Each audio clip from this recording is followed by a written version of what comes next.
Too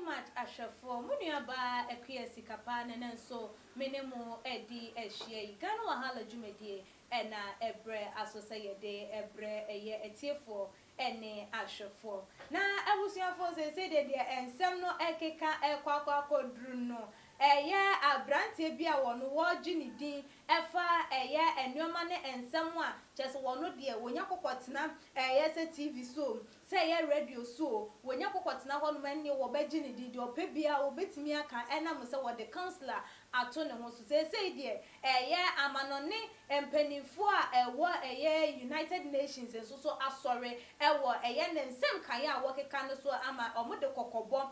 ma eye Ghana we empanifo so wo mu entu wo mu nan emfa enso no na eye abrante ne nsem a wo kan ye no ida so wo beba betwa san anase emra no ene no ebedi na abusuafo mu mayembonra ensem no emu Councillor George Luttrell ena enedeyi eye UN Nations ye nuanom a wo wa amano the International Human Rights Observer a wo the United Nations yi wo ababonten ede eye kokobo anaso wo de wo nsem ababa betu edwa ede ema eye yempeni for ministers a ewo omaimu Ministry of Gender, Children and Social Protection ebiemu nso so no eye ministers a tese wo mo ehwehwe eye apomuden won sansem commission media commission ne de ekeka ehu enyina no wo mo atu nsade afre wo mo eka kire wo mo ese sei de eye de akwakwakodu na abrante no wogi ne home na waye bia eye kase yesi waye bia eye kase waye bia to aso enti waye bia wo mo enva no enfa ensi wono ma ni nyina eye ensem bia Councillor George Cyril Luttrell wode etu edwana se wonte ya abusiafo mi cheche mumu ede amam eye Councillor ekokotena eye Adum TV wo mo afidie kase esom abrana discussion ekoso munim se discussion so de nyenipa baako eye mienu na wo mo te honom na wo mo ekasa ede afa rape issues eho emma na emema ye to wo mo emona enkwada mmofra mpanyin je se wo bibia yetimi like ye assault no sexually no na je se wo mo ede sa ense na ba beto apono so a wo mo atwetwe eho enkomo na onim se Ghana hanom so de ensem no eba ne afa no watira ne ani sa ne aka ne sa ne ejan enso no so fa the aspect of say the Ghana for ehu enoma esi efa anyhow Jovia he is nti no amfa no say ya asem kase bia wonim so no de asem bia no fa no say ya trivia ayi keke no wa bo agu na aye asem a chese enwodi ayi bia nti no wokokotena eye Adum TV wo mafidie kase so ekoka say wo mo aye repi wo mo no although say enye wo mo pe na wo mo ede eye sa de na mum say be ma no eto hye eye oba no so ana say oba eto hye be ma eso na woni wo mo dam ahyase no eya de se ne bobedu so eno ne be ya apre ne nkone ba na so se be ma no enya ewura wo ba na himfi ana se de nkita ho no be kon wonya ede hyehye so nko ade afi no eye ahokeka na se ni je sunku bi eba wo mu to the sense wo clear the air say they enjoy it we no dikidi nyom enjoyment eto a eso na no na ankwanko ye Ghana fo bebre ede ema eye amake abebrese wono so eteki to ne ye ne Twitter page ekoko blast eye councillor e kan say de wo ye ne de enye ne kwan so na chese wono akwampo no wo ye eye rapist ana say wono so rape eye no wo ye den wo ye bie na eno na ebinumo ka say eye councillor kasa no wo ma ye te ase say because of nkitahudi a wone eye wo mo a wo ya rape wo mo ebi pen no edie enu ti na ma ne kasa na so amake abebresem anje sa ensem no antum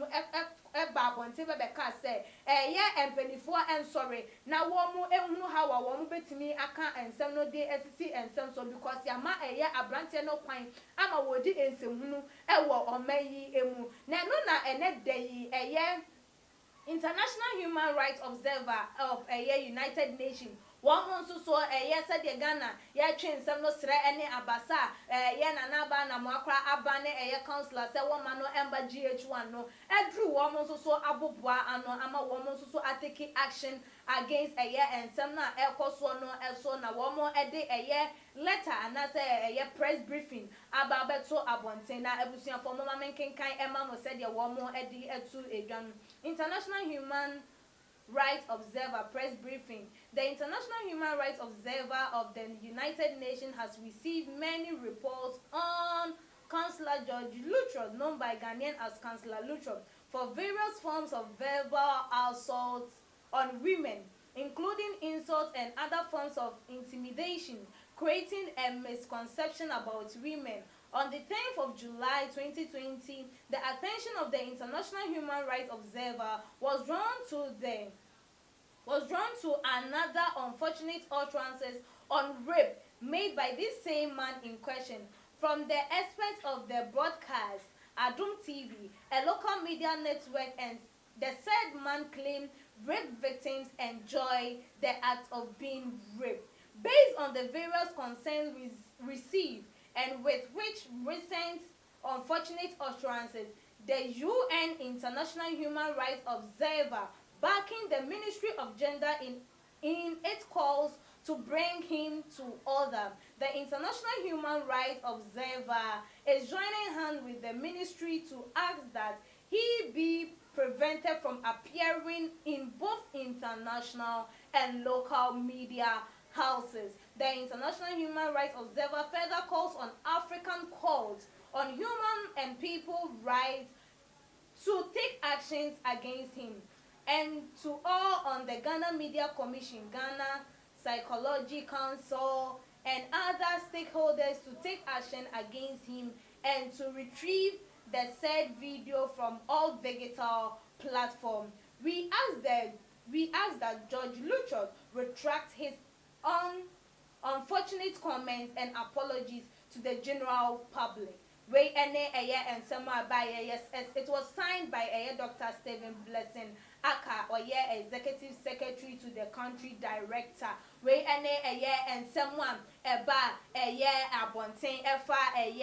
councillor nensem no ho na chese say nensem a Ghana hanom no eba abonten a ebinum fa na watira say oh councillor there saa no wote entie gyanom na wondi no dwuma won kan nyansa semda ensem bia wo ye no emogo no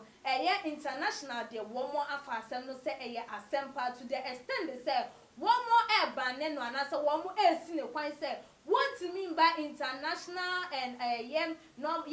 African media so no kwampo no enya de se wo mo be ma ne kwan ama no aba media houses bia se wo mo no eba betwetwe nkomo ana se wo mo eba betie wo no na dwentwefa ensemi because o mahunu se nyansa edi nyansa pa abo councillor Lutrod said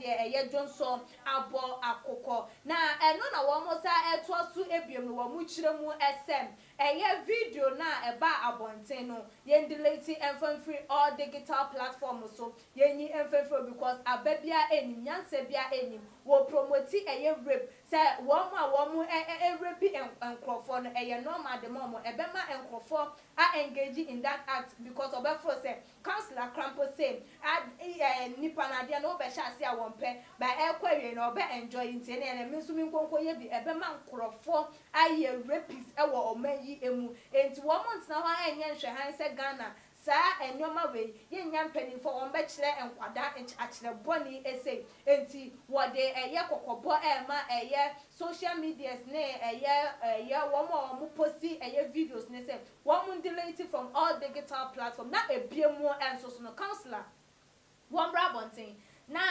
ne comment ni statement a wo be make you won be retract no back say and some a kan ye no was rebusuafo a ahwefo atiefo bibia say yemfa enchero won sambra bonte ne kwan obefa so di nanim ne bebo so di nachi ne beba be retract wo mo de do mo hwehwa ne say wo beba na wonu aba be kase say me ana me kan ye nanso so mo mfa nche me now bibia enkonkoda wano eno ene eye ensem eye the International Human Rights Observer of the United Nations one more day eye petition and answer one more press briefing about to Ghana for enim e de ekire yen say yen ena ya say yen council and some more kind of shade one do take upon themselves say one bedi hu adwuma nti so ma anya pan dia one more ebe sorry e deal with eye councilor because nen some work kanu e bra so say ni nyina wotwa eso na eye nse we beto abonti and say eye this press briefing yi eba abonti and Ghana for eso many